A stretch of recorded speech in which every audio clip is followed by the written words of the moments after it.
Indiana Jones Adventures was a digest-style comic book series from Dark Horse Comics, published during the year following Kingdom of the Crystal Skull's release.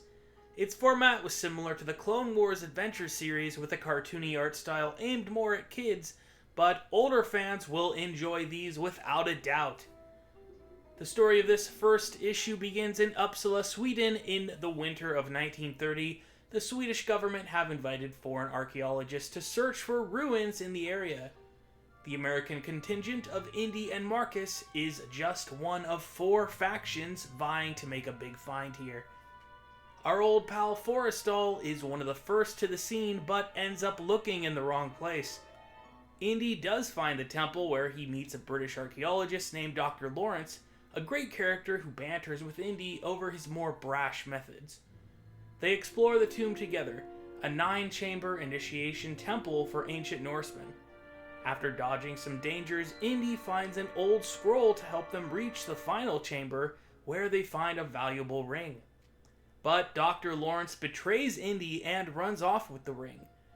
Finding himself under pressure to produce something from this expedition, Indy flies to England and breaks into Dr. Lawrence's office in the British Museum.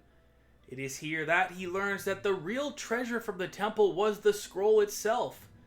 Renee Belloc, having followed him, breaks into Indy's hotel room and steals it from Marcus.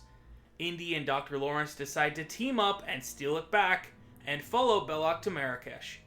There, Belloc demonstrates one of the secrets of the scroll, which turns a young Nazi into a hulking monster. In the chaos, Indy grabs the scroll and runs right into a crowd of belly dancers, one of them being Dr. Lawrence, who he makes a quick switch with. The Nazis finally catch up and we get a quick fight, before the bad guys find out that Indy now carries a Jewish scroll instead. Returning to England, Indy learns that Dr. Lawrence has given the scroll to the Swedish Museum, though Indy thinks that she has been duped. But thanks to some sleight of hand, Indy palms the ring, finally securing a prize for his museum. I really enjoyed this comic. It's a perfectly little digestible indie adventure with a good story and a classic Raiders feel. I thought Dr. Lawrence was a terrific foil to Indy, chastising him for methods that gave her work a bad name. The returning characters of Belloc and Marcus are used well here, and it's cool that they gave Forrestal a shout out too.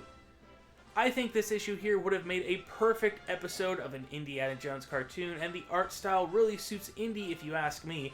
But now let me ask you, what are your thoughts on this issue? We'll be reviewing the second and final issue of Indiana Jones Adventures next, so stay tuned, and make sure you give me a like and subscribe on this video. Thanks so much for watching, and I wish you all fortune and glory. Bye-bye now.